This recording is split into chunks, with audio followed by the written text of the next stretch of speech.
আচ্ছা, এই নন্দোৎসব যে আপনারা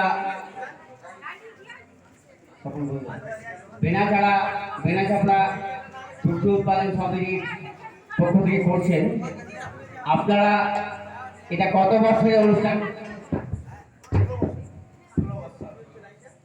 আপনাদের এই লীলা কীর্তন বা এই ধরনের অনুষ্ঠান কি প্রত্যেক বছর?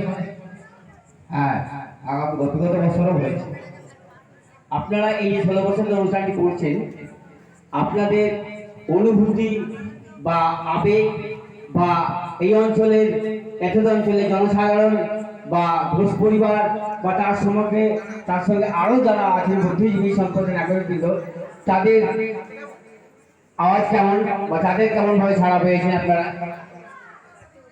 প্রত্যেকটি সনাতন ধর্মীর সহমত, প্রত্যেক গ্রামবাসীর সহমত, সকলের সহমত নির্বিশেষেই আমাদের নন্দ উৎসব প্রত্যেক বছরই উদযাপন হয়। আপনারা আগামী দিনে কি প্রতীক্ষা রেখেছেন বা আরো আগামী প্রজন্মের জন্য কি দিয়ে দিয়েছেন? ভারতবর্ষের এই বেনাচাপড়া একটা নতুন গ্রাম হলেও, আমাদের কাছে নতুন হলেও, কিন্তু একটা উজ্জ্বল দৃষ্টান্ত সনাতন ধর্মে রেখে যাচ্ছেন। আগামী দিনে ভাবি প্রজন্ম বা ভবিষ্যৎ প্রজন্মের জন্য আপনারা কি উদ্দেশ্য আদর্শ দিয়ে যাচ্ছেন? আমাদের উদ্দেশ্যটা মহৎ। আমরা চাইব আগামী দিন আমাদের এই সমিতি যেন সারা পশ্চিমবাংলা কেন সারা ভারতবর্ষব্যাপী ছড়িয়ে পড়ে। আমরা শুধু আজকে এই যে নন্দ উৎসব করছি এটা নয়, আমরা 2011 সালে পশ্চিমবাংলা সেকেন্ড হয়েছিলাম। মমতা ব্যানার্জি আমাদের হাতে সাইনবোর্ড, পোস্টার, সার্টিফিকেট তুলে দিয়েছিল 60,000 টাকার চেক, তুলে দিয়েছিল সোনার মেডেল। আর এই সম্পূর্ণ কৃতিত্বটাই তথা আমাদের এই বেনাচাপড়া সমিতির আজকে যে প্রতিষ্ঠাতা দিবস বা এই যে প্রতিষ্ঠা করেছে তার প্রধান ভূমিকা গ্রহণ করেছেন মাননীয় সুশান্ত ঘোষ মহোদয়, আমাদের প্রাক্তন চেয়ারম্যান। আজ এই বেনাচাপড়া সমিতি যে এই জায়গায় এসে পৌঁছেছে তার প্রধান প্রচেষ্টাটাই ছিল মাননীয় সুশান্ত ঘোষ মহাশয়। এটা আমরা প্রত্যেকটি গ্রামবাসী, প্রত্যেকটি সমিতির সদস্য অনায়াসে স্বীকার করি। আচ্ছা, এবারে আমি মাননীয় আদরণীয় যার ঋণ এই বেনাচাপড়া দুগ্ধ উৎপাদন সমিতি, আমার তো মনে হয় শোধ করতে পারবে না। ওনার মুখে ছোট্ট একটু কথা শুনতে চাই, কেন কি আমরা জানি না আগামী দিনে আর আপনাদের সঙ্গে দেখা হবে কি না হবে। যদি শ্রীকৃষ্ণ ভগবান কপালে রেখেছেন, আপনাদের পদধূলি যদি পাই, হয়তো আবার আগামী বছর আসতে পারি। তাই আপনার আশীর্বাদ পাওয়ার জন্য মাননীয় সুজাত কে আছেন, একটু দুটো কথা। হ্যালো, আমি সমস্ত গ্রামবাসী চাষি পক্ষ থেকে আমার অভিনন্দন জানাই। যে দীর্ঘদিন ধরে আমার গ্রামবাসী চাষি আমাকে যে উৎপন্নায় চেতনায় বাড়িয়ে দিয়ে আমাকে সমিতি চেতনা সৃষ্টিকর্তা যে আমার চাপড়া জাগিয়েছেন, সেই কর্তার সুযোগ সুবিধাকে চাষিদের পক্ষ থেকে আমি আজ বেনাচাপড়া দুগ্ধ সমবায় সমিতির পক্ষ থেকে সুশান্ত ঘোষ চেয়ারম্যান বলছি, আর দীর্ঘদিন জীবিত যে আমার বলার বক্তব্য হচ্ছে যে আমি এখন দীর্ঘদিন চেয়ারম্যান নেই, তাপসগিরি চেয়ারম্যান আছে। তো আমি চাষিদের পক্ষ থেকে যে আমি বক্তব্যটুকু বলতে চাইছি যে তাপসগিরির সম্মান আমার যে কতটুকু করণীয় করা ছিল সে আমি করে দিয়েছি। এবার তাপসগিরি চেয়ারম্যান হয়েছে, এবার আপনারা তাপসগিরি সম্মান স্বরূপ রাখার জন্যে আপনারাকে চেষ্টা করে যাবেন। এই বলার আমার প্রকৃত বক্তব্য শেষ করছি। মাননীয় বর্তমান তথা এই প্রজন্মের নতুন ভাবি ভবিষ্যৎ উদ্যোক্তা যা বেনাচাপড়াকে শুধু বেনাচাপড়া নয়, শুধু বাঁকুড়া নয়, শুধু পুরুলিয়া নয়, শুধু কলকাতা নয়, শুধু সনাতন ধর্মের আমেরিকা পর্যন্ত পর্যন্ত চলেছে আগামীকাল। তার জন্য ছোট্ট দুটো কথা। নমস্কার, বেনাচাপড়া দুগ্ধ সমবায় সমিতির চাষিবৃন্দ এবং আমার আরও যে ভগবান শ্রীকৃষ্ণের নামে যারা সব ধর্ম অবলম্বী সব আসেন তাদেরকে প্রণাম জানিয়ে মাত্র দুটি কথা। আজকে সমবায় সমিতিতে এই যে দীর্ঘদিন লড়াই আন্দোলন দুধের জন্য আজকে যে চাষিরা সবাই মিলে সবাই এক হয়ে যে আজ সমিতিটা সবাই মিলে গড়ে তুলেছেন। এই কথাই বলে আমি শেষ করি। বেশি সময় নেব না। আচ্ছা, সমিতির সকলের পক্ষে মতামত আছে, একবার প্রেমানন্দে বিদায় হল।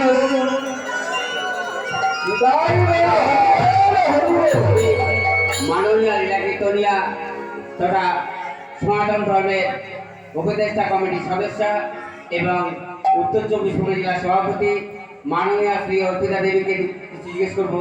আচ্ছা অর্পিতা দেবী, আপনি যেখানে এসছেন, আপনি তাদের আহ্বানে বা এসে আপনি এখানে কেমন অনুভব করছেন এই নন্দোৎসব উপলক্ষে? আমি এই ভর্তি আসরে আসছি বা এই যে সকল সদস্যগণ, আমার দাদারা, ভাইরা যে আমাকে সম্মান করছে, এই সম্মানে আমি খুব খুশি হয়েছি। বা এত ভক্তবৃন্দ পেয়ে আমি আরো আনন্দ পেয়েছি। সকলের চরণের শতকোটি দণ্ডবোধ এবং প্রণাম জানাই। এই ভক্তবৃন্দ সবার কাছে একটা কথা বলবো, এই আমার দাদাদের, ভাইদের কথা, যে দেখুন এই যে হরিবাসরটা, যেমন ডিজে দিয়ে আজকাল হরিবাসর হচ্ছে, এই ডিজের হরিবাসর যেন না হয় বাবা। কারণ ডিজের হরিবাসরে কি হয় জানেন? যুদ্ধ হয়। ডিজে বাজাবে, নৃত্য করবে, নৃত্য করতে করতে যুদ্ধ হয়ে যাবে। তাই সকলের কাছে একটি অনুমতি করব বা সবার কাছে একটাই শুধু কথা বলবো, যে ডিজে বাদ দিয়ে একটাই কথা রাখবেন, হরিবাসরে গীতার বাণী পূর্ণ হবে সোনা। কি বলবেন? হরিবাসরে গীতার বাণী পূর্ণ হবে সোনা। প্রেম করে হরি হরি বল, গীতাই হচ্ছে আমাদের প্রাণ, গীতাই হচ্ছে আমাদের জান। এই গীতা ছাড়া যে আর কিছু আমাদের হয় না। মাগো, এই গীতা নিয়েই আমাদের ভবিষ্যৎ। স্বামী বিবেকানন্দ আমাদের এই গীতাকে শ্রেষ্ঠ গীতা বলেছিলেন, শ্রেষ্ঠ ধর্ম বলেছিলেন। কেন? অনেক বাইবেল দান করিয়েছিলেন। ইংরেজরা যখন হাজার হাজার গ্রন্থ রেখেছিলেন, সবার নিচে রেখেছিলেন আমাদের গীতাকে। কিন্তু যখন নাকি স্বামী বিবেকানন্দর কাছে এনে দিয়েছিলেন, যেগুলো ওনাদের খাদ্য, মধ্য দিয়েছিলেন, মাংস দিয়েছিলেন, স্বামী বিবেকানন্দ বলেন আমাকে ভুলে রাখবেন, আমি শুধু গীতা ভগবান ছাড়া আমি আর কিছু জানি না, ভগবানকে ছাড়া আর কিছু জানি না। বলেন তোমাদের শ্রেষ্ঠ ধর্ম কি? বলেন শ্রেষ্ঠ ধর্ম হচ্ছে গীতা। যেই না বলেন শ্রেষ্ঠ ধর্ম গীতা, বলেন গীতা যদি তোমাদের শ্রেষ্ঠ ধর্ম হয়, তাহলে গীতা তো সবার নিচে। বলেন ইংরেজরা হাসতে লাগবে, সবার নিচে গীতা রয়েছে। বলেন দেখুন তাহলে তাহলে ক্ষমতাটা কত বড় হয়েছে। আমার একটা ইটের উপর যদি 1000টা ইট থাকতে পারে, তাহলে নিচের ইটটা বেশি বোঝা বহন করলো। তাহলে আমাদের গীতা যতগুলো বাইবেল উপরে থাকলে সবার থেকে নিচে হলো আমাদের গীতা। তাহলে গীতা কি করলেন? সবার ভাগ তিনি ঘরে নিয়েছেন। তাহলে আমাদের গীতা বড় হলো না? শাস্ত্রের মধ্যে সর্বশ্রেষ্ঠ ভাগবত গীতা, ভগবান শ্রীকৃষ্ণের মুখোদ্গীত বাণী গীতা। সেই গীতা ভাগবত নিয়ে আমাদের পৃথিবী চলছে, বা এই কুরুক্ষেত্রের যুদ্ধে আমরা সবাই চলছি, বা এই গীতা ভাগবত নিয়ে আমরা সবাই মিলে আনন্দের সেই বাণী শ্রবণ করছি। হরি হরি বল, হরি বল। বাহ, খুব সুন্দর লাগলো মাননীয় অর্পিতা দেবীর কথা এবং বেনাজাপা দুগ্ধ উৎপাদন সমিতি। আজকে আমাদের এক দাদাভাই কিছু বলতে চাইছেন। বেনাচাপড়া দুগ্ধ উৎপাদক সমবায় সমিতির পক্ষ থেকে আজ এই অনুষ্ঠানে আমাদের সবাই উপস্থিত সদর উত্তর 24 পরগনা থেকে আগত শ্রীমতী অর্পিতা রাউতকে আমাদের প্রাক্তন চেয়ারম্যান সুশান্ত ঘোষ মহাশয় ওনাকে বরণ করে নিচ্ছেন।